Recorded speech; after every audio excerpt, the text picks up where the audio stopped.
everybody to North Park Community Church podcast. My name is Matt Loveday, pastor of Family Ministries, and I'm here along with this guy. Josh, why don't you introduce yourself? Yeah, hey, I'm Josh Black. I am the pastor of junior high and high school ministries here in North Park. So we're super pumped that you guys have joined us for this podcast. It's something, well, new for me. Josh has a podcast that he does with Cody for the youth quite regularly. Yeah. You can check that out too. So whether you're listening on YouTube or whether you're following us on this podcast, welcome here. And, you know, we wanted to start this because we've started a brand new sermon series here at North Park recently on the book of Revelation. Mm-hmm. And we've done a couple like-minded things like this, talking to parents or caregivers or really anybody who's interested in the conversation. Yeah. But around how do we have these conversations that sometimes can be difficult or confusing, especially for our kids or young people. There's a lot of information out there. Yeah.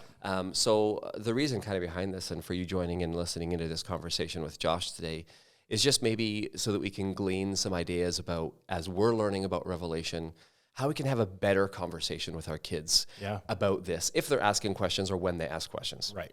So, you ready to jump in? I'm ready to jump in. Yeah. Okay, so, I mean, when you think about the book of Revelation in the Bible, what are some things that come to your mind immediately that you associate with Revelation? Right. And I should say, like, I grew up going to a denominationally focused church. Is that fair to say? So, like, North Park is very different than my upbringing. So I went to a Pentecostal church, and we, like, do you remember the Left Behind series? Yes. Oh my gosh. So it's strange because throughout, like, it wasn't until I became an adult that I wasn't scared of the book of Revelation. Yeah. You know what I mean? Like, there were so many, I remember thinking about, like, all the crazy beasts and stuff that we read about, and not just in Revelation, but other, like, apocalyptic books, readings. And it, like, I just remember being really freaked out and thinking, like, oh my gosh, if that's what is to come, I don't know. Like, that, you know, like, you think about the gospel, it's such, like, a beautiful thing. And Revelation, when you read kind of John's Revelation, I'm like, oh man, that seems freaky. Yeah, completely. I don't think you would be alone in that. Some of our listeners maybe didn't grow up in a church background, but I'm sure through media, through movies, through books that they've read or something, whether it was Left Behind or not, that series, it got pretty popular, right? Yeah. I think a lot of these images are kind of burned into our mind a little bit, that we kind of draw these immediate associations about Revelation. Yeah. And so fear, you mentioned the word fear, right? And I think especially for young kids, because Revelation is so heavy in its imagery and the visualization of something that we can't really fully comprehend, it can quite easily go to emotional places where maybe we don't always know how to handle that. With our kids. But that's the purpose of this conversation. So, in our sermon series, we've really taken a different angle with it. It's called Unveiling Hope. And you mentioned the word apocalypse, right? Apocalyptic literature. You know, the image that comes to mind, for some people is, Jesus coming down on the horse with the army behind him, or the four horses of the apocalypse, or the dragon and the pregnant woman and all these things. Like, just already you're just like, what? Yeah. When we think about the nature of this book, I think we have to understand that at its core still, it's about this good news of Jesus. And that's why we've kind of taken this angle of unveiling hope. It's kind of the opposite of something that we should be fearful of, but it's something that we should be willing to embrace. I guess maybe a question out of that might be, as we're having conversations about Revelation with our kids or about youth, what types of postures or stances do you think we should be taking as we embrace these conversations? Yeah, I think there needs to be a bit more of an openness for, we talk a lot about, like, being open to questions, right? Yeah. And I think sometimes when we read the book of Revelation, we're taking it, like, at face value, reading exactly what John is saying about his revelation. It can get a little bit it can get a little bit too specific to think about some of those images, right? Does that make sense? Yeah, totally. I'm having the kind of picture in my mind of, I think often we've approached Revelation as this mystery that somehow we have to figure out, right? Yes. Kind of like it's like the Da Vinci Code movie or something. Yeah. There's some religious conspiracy, and we have to turn over this rocks and figure out what exactly does this mean. Yeah. Oh, I've discovered how exactly things are going to happen in the future. So yeah, I know exactly what you mean. Kind of move it away from the imagery of it, but what should we be pushing the focus towards, do you think? I love this idea of unveiling hope, right? And recognizing like the gospel is just like dripping from the book of Revelation, right? And seeing the hopeful side of things. And again, like going back to embracing the conversation, like again, the mystery can be beautiful within the book of Revelation, Completely, right? yeah. And part of it, like I read, and maybe it was because of the fear that I had as a kid, but I read the book of Revelation very different than I do. And like, of course that comes with like Bible school training and all that, but part of it is the way that we talk about it in church through series like Unveiling Hope, right? And so I hope that like within our families, we can be more open to that discussion, but then talking, like focusing more on the hopeful nature of what's happening in the book of Revelation, because that's what it's all about, right? There are these scary moments, but it's really all about hope. Yeah, we can get really lost in some of the details of it. And I think because in our human nature and our curiosity, especially even as young kids, we want to know what is to come. We want to be, the future can be a scary thing. Yeah. And, sometimes we just want some assurance that everything's going to be okay ultimately in the end. And really that's what Revelation does for us, right? Yeah. And so I think that being really heavy on our Christ-centeredness in the book of Revelation and the hope that we have in Christ, it kind of puts everything in perspective for our kids and takes it from that place of fear to that place almost of peace or rest, right? And like we talk a lot about this in our church circles, but about how like the book of Revelation was written, of course, for us now, but specifically like John was writing to a specific audience, right? A group of churches back in his time, right?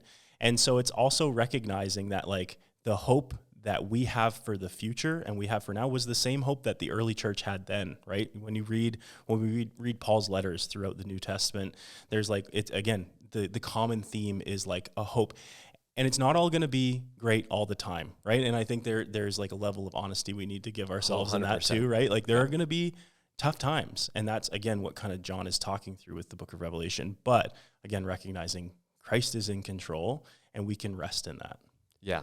Yeah, I really love what you've said there, Josh. I think that's so important. And it's important to give our kids that assurance that come what may, or no matter what they're experiencing even right now, that God still has a plan and a purpose, and that it's going to be all right, even if we don't know exactly how it's going to work out, right? Yeah. And I think sometimes for kids, like I know my kids when they were younger, but even now they'll watch a show over and over again. So knowing the ending doesn't necessarily spoil enjoying the moment now, right? And I think sometimes with this we can, as parents, we can really help our kids with things like anxiety and worry, which are huge for young people today. It's huge for all of us, but we can get anxious maybe about the situations and the circumstances of our life, but we can model for our children in our conversations with them, but in just the way that we live out our faith, that we're holding on to a bigger picture of hope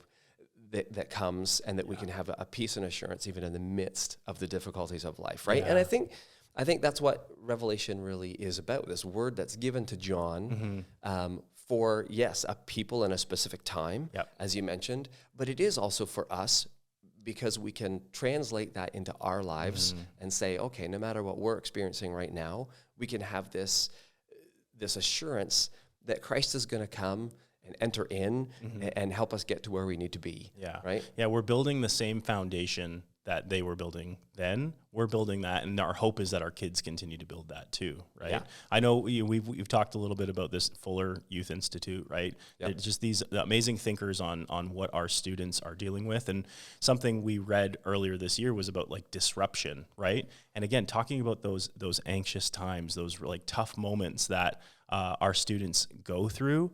But again, like recognizing like we want to help them build a good foundation in Christ so that no matter what comes their way, because again, we're not saying to them, hey, everything's going to be peachy perfect, right? That's right. Yeah. We're going to have these tough moments, but when our foundation is in Christ and we have hope that can only come from Christ, we can deal with it, right? We can work through it. It's going to be tough. There's going to be bruises. There's going to be pain, but at the end of the day, God's got it. Yeah, exactly. And I like this idea of unveiling of hope. Like it's a progressional thing. It's not maybe just all at once. It comes maybe in moments of smaller moments of assurances. Yeah. And I think for myself and my journey as a parent, because I'm very much still on that journey, figuring out how to have these kind of conversations. I mean, whether it be about Revelation or anything theologically that my kids are wondering with, struggling with, some of those big questions of life, I've always tried to lean into the fact that it needs to be an ongoing conversation. Yes. Yeah. I think sometimes as parents, we feel this weight of responsibility to like unload the actual truth and give assurances to our kids of, hey, I know exactly what Revelation is. Let me tell you all about this and how the future is going to go. Or, I know everything that you ever want to know about, creation and everything. So let me just data dump on you. But I think really our kids need a continual reminder through conversation that is ongoing. And in that way, it's an unveiling not just of our hope, but it's an unveiling of our faith in Jesus Christ to our kids. Yeah. And it models the fact that it's a journey. It's not just about the destination. Yeah. Right. Yeah. It's not so much about like I think about it in terms of like I've got a young family. When we sit down for dinner, we have these, wonderful conversations when we have time, I guess, to sit down for dinner, right? But we have these great conversations. But again, like you're saying, it's not it's not like we're sitting the family down on a Tuesday night and saying like, hey, we're going to spend the next hour talking about this subject. Oh, yeah. That's going to overload and it's going to overwhelm, right? Yeah, so, but it's more about those like micro conversations that we're having and just pointing our kids towards truth, right? Yeah, I like that, Matt. Yeah. Well, this has been really good, Josh. I mean, I hope for those of you who've been listening in, it gives a little bit of maybe just perspective. I mean, we're pastors, we're also fathers, but there's no formulaic way to kind of approach this. And as you said, North Park's a really, really unique church community in that we have people from a bunch of different backgrounds of faith and denominations. But we also have people that are just exploring faith and wondering, what is this? And I think it's natural to have this curiosity. I mean, one of the things I think of too, when I think of Revelation, is you just think of the last book of the Bible, right? You think of Genesis and you think of Revelation. You think of these bookends. And they really are so important. But between Genesis and Revelation, there's this entire story that God is telling and revealing to humanity and to us, and it all centers on Jesus Christ. And I think that as a church, and I know for us in our family, for Christine and I, we try to kind of bring things always back around to the hope that we have in Jesus.